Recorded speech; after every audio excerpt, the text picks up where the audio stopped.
When I was born, my parents were in the middle of a divorce.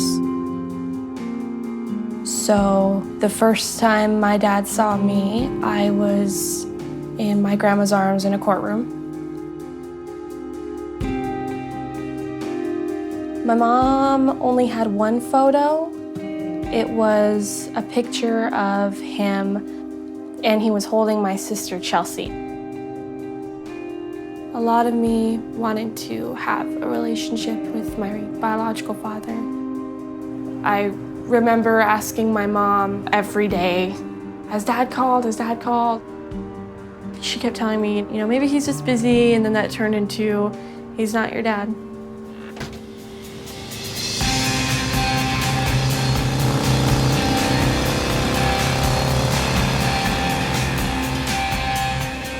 I was informed that basically he was poison to me and he would manipulate me if I was ever in contact with him.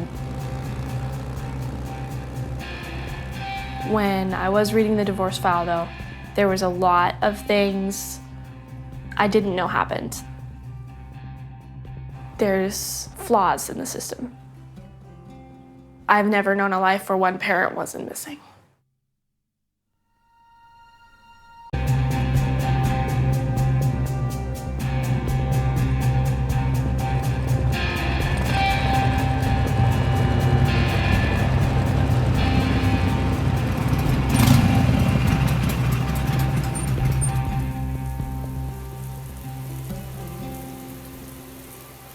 I ended up leaving high school in my second sophomore year and went to beauty school at 15. See how your layers kind of cascade together now?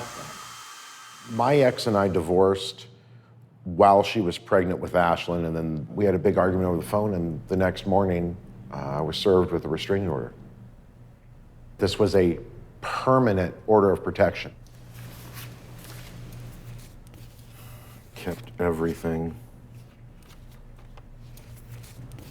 It amazes me that I go through all of this, and nowhere in here does she say I'm a bad father.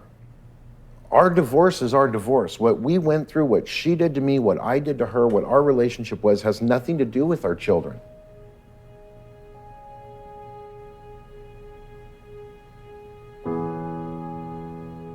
Your Honor, I wish it to be known that all I am after is to have unsupervised visitation and joint custody of my daughters.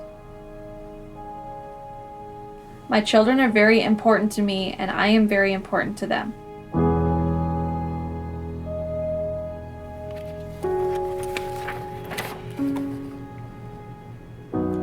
This was the worst paper I ever had to file. He's scared to continue any type of attempt for visitation because of some threat. I feel it's best to withdraw my petition for visitation. Although I have not been afforded the opportunity to see my youngest daughter, I love both of my children. My ex-wife will go to any extreme in her vendetta against me and others. Therefore, I withdraw my petition and pray the situation will change in the future. And I will become a part of my daughter's lives.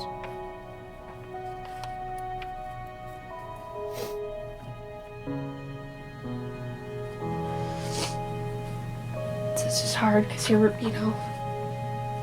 reading a letter that your parent feels hopeless.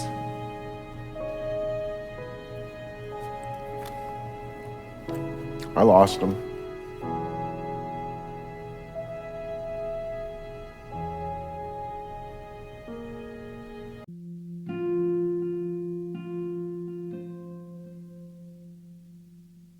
Nothing I said mattered. None of the evidence I brought forward mattered. The judge wouldn't even look at it. I mean, literally wouldn't look at it. My ex said plain and clearly that there was nothing that I could do to get to see my kids. And the judge asked me what I wanted, and I said, I want you to find her in contempt of court.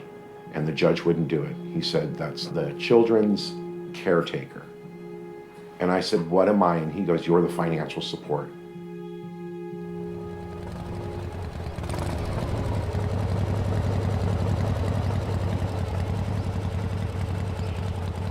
And I get a phone call from my ex. She said, your children want to see you. They want to be in your life. And I said, how soon can you come over? When I first met my dad at 10, I remember pulling up in the car and he was like smiling like ear to ear. My wife was elated. My other daughter was excited. My dad took my sister Carola and I and Chelsea to go do like a family photo shoot thing. And I just remember feeling really happy because we were all together. God, it was such a blessing.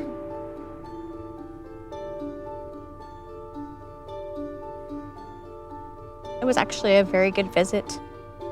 We met at a park, so they were able to play on the toys and feed the geese.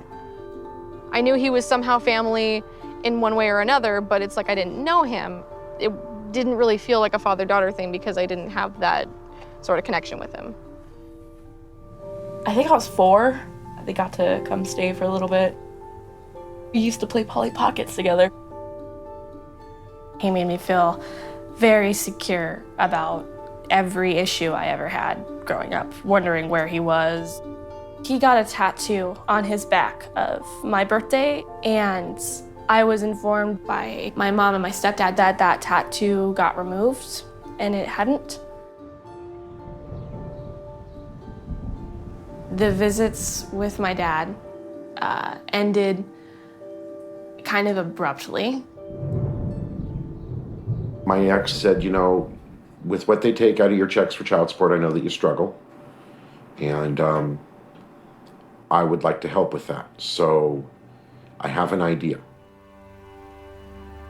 The last time that I remember seeing my dad, he was signing papers. Ashlyn's crying, I'm crying, and I've got my kid's stepdad telling me, don't worry, I'll make sure she never takes your children away from you again. By that point, Robert had been their dad for a few years. It just seemed like the next step. I knew something big was gonna happen. I've got her sitting there telling me, it's not gonna change anything.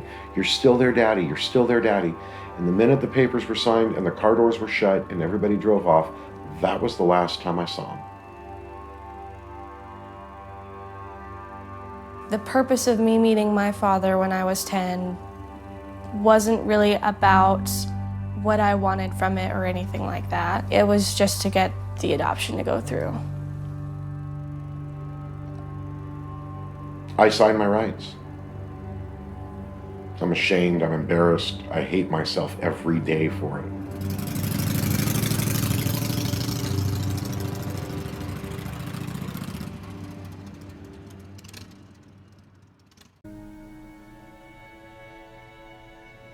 What I remember about being in court was having to lie to the judge. Sorry. I had one case that sticks in my mind where the child wrote me and told me that all of the things she had complained about in detail had all been a lie. My stepdad was going to be my real dad now. I remember telling Mom something along the lines of, I don't feel this way about my stepdad. I don't want my stepdad to be my dad. And she told me that basically that was too late to say that, and it was out of my hands at that point. I was scared, to be honest, so I lied. And I said, yeah, I'm okay with this. I'm comfortable with this. This is what I want. And I felt a lot of guilt for that for a long time.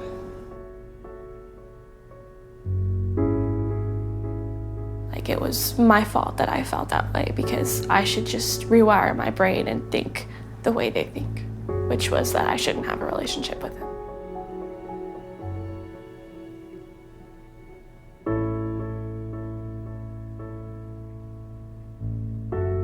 I started smoking when I was 12, cutting myself regularly. I don't recall any kind of follow-up or checkup.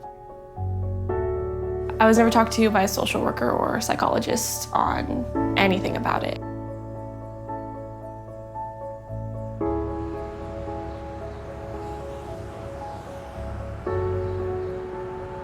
I had a boyfriend.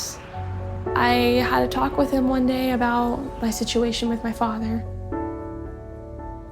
She just felt like she couldn't really talk about her father, Dizzy, around her mother and her stepfather. And I just gave her somebody in her corner to fight for her decision on whether or not she wanted to pursue it. The worst thing that could happen is, you never talk to him again, but the best case scenario is so much brighter than that.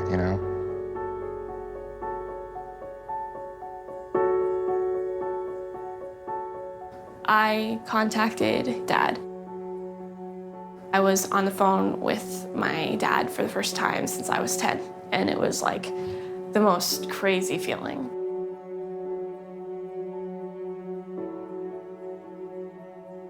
Then I found out that my mom and my stepdad started listening to our phone calls. I got into a very vicious argument, and I ended up getting kicked out. She had called me and let me know that she was homeless. She was 14. And I have no legal right to drive up and pick her up. She's not my child according to the courts. They came to pick me up, my stepdad and my mom, and basically told me that if I wanted to live in that house and have a happy family, I needed to cut ties with my real father. The family kind of changed after that. Things were different. People weren't really acknowledging me. People were treating me poorly. I felt like I was the enemy in my own house.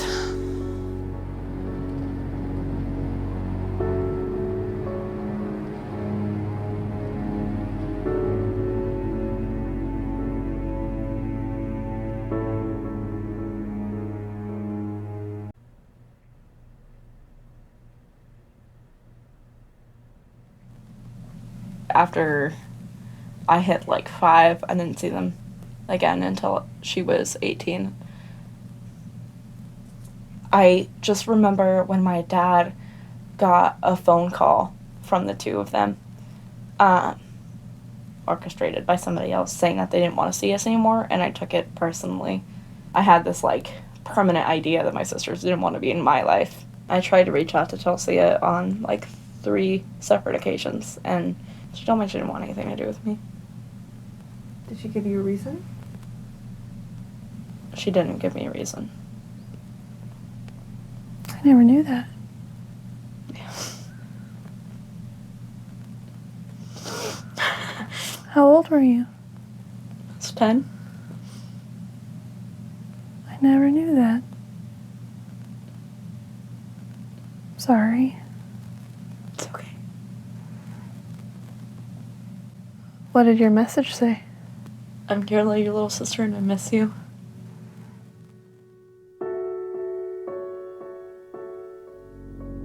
The last time I spoke to my older sister was through a message that I sent her on social media. She'd been at odds with mom and dad for a while. There was something she said that just rubbed me the wrong way, and I just shot her a message and let her know, that really upsets me. I'm uncomfortable with this. I need some space, just because I needed to not be a part of that. And she put it on my mom as, this is you telling Chelsea what to do. This is you pulling Chelsea away.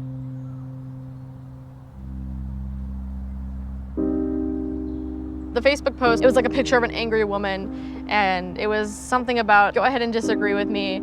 I'll just say you beat me and you'll never see your kids again. Don't get me wrong, I totally agree that there's always a bias in a divorce court. Sometimes the men, are made to look like the bad guys. It really sucks. But he kept deflecting this towards my mother.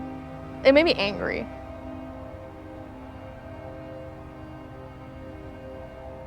And I let him know, hey, I don't appreciate you talking about me like this. I don't appreciate you talking about my mother like this. I'm my own person. I have my own life up here.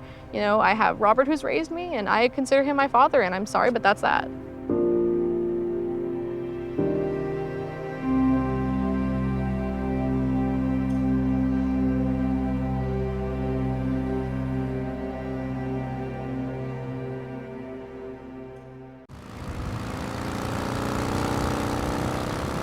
I was childish, immature, and angry. You're not going to let me see my kids, I'm not going to give you the money. And it took them about 3 or 4 months to find me and garnish my wages. And I got $12.45 that paycheck. $2.05. This is my favorite.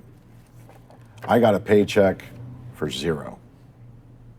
I paid her off, and now I'm paying California off. The money that I'm paying goes directly to the state. You know, I mean, it could go for anything. I mean, garbage collecting, pothole repairs, I have no idea. I just know that the state continues to take money. Not a dime of money that I pay out to child support goes to any of my children. Not a single penny. I owed so much because they charged such a large amount of interest that it just built up and built up and built up.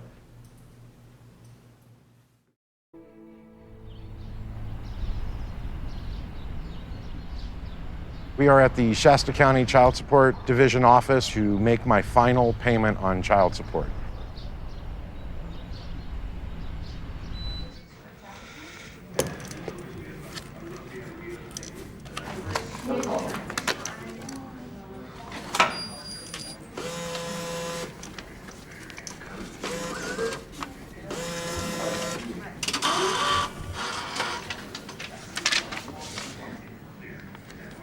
That's it.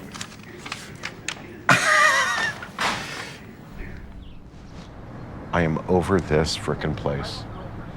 And if they weren't so nice, I would drop 2 fingers up at this building.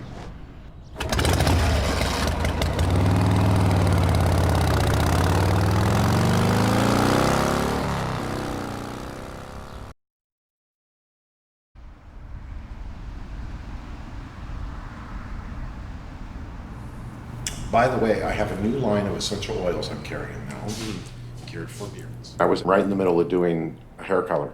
They don't do any more work. I turn around and here's my wife Kelly and my other daughter Caroline, and then I saw her. And he dropped his hairdryer and just ran to me. And we both started crying, and the whole salon started clapping.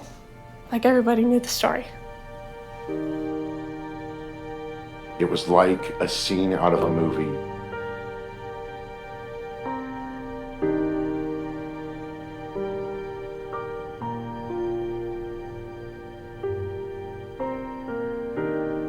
It was awesome. It's probably one of the best moments of my life.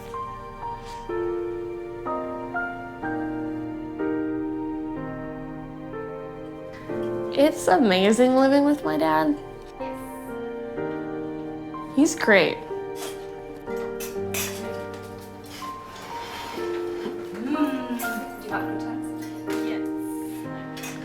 He is someone that I can always talk to.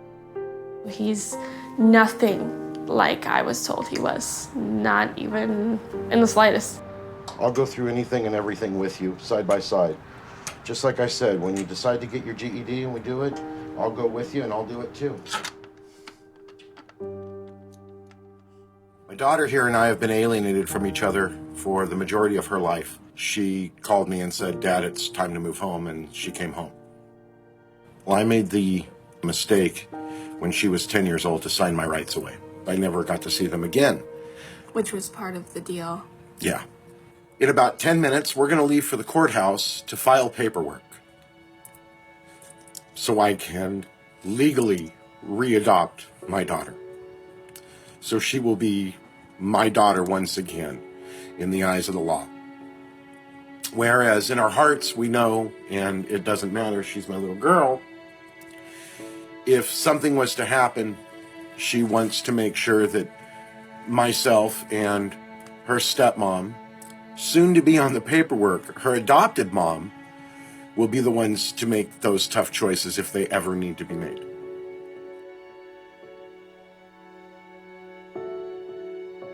I think she's always gonna be my mom, and I'm always gonna love her. It's just, she kind of lost the title of mom. To just want to totally cut out one set and go with the other set, it was hard.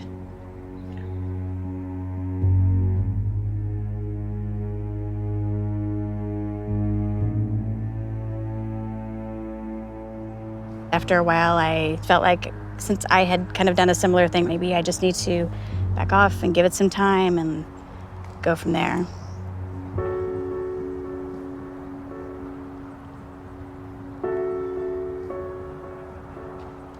If you could talk to her right now, what would you tell her? I could talk to her right now.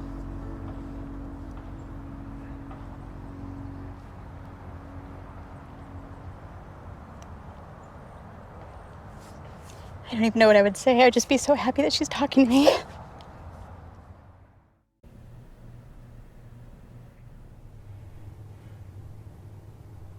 I never believed this could be possible.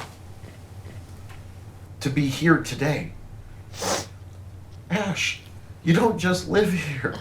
Today we get to fix the wrong. How do you think Chelsea will react? I forgive that she doesn't care, and I've moved on from that. And I just have no interest on the subject. But it's different when you're a dad.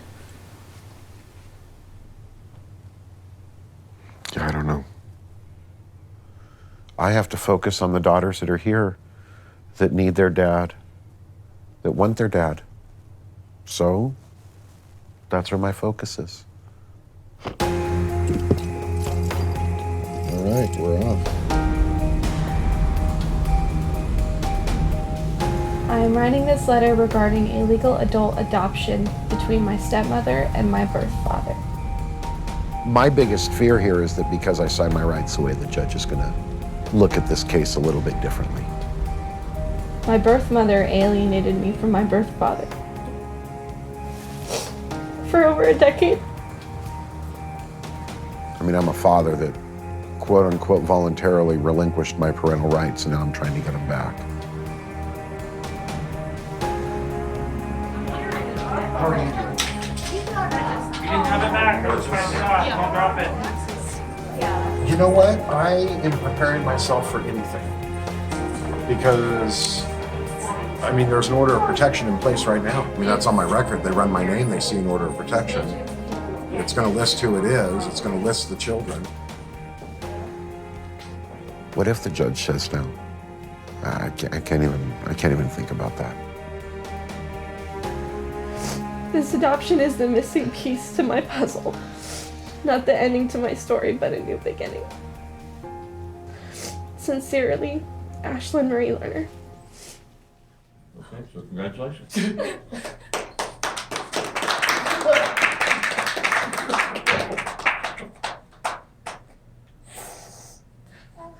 Thank you, Your Honor. I'm glad you all got back together. Me too. Thank you. Thank you. How about a picture?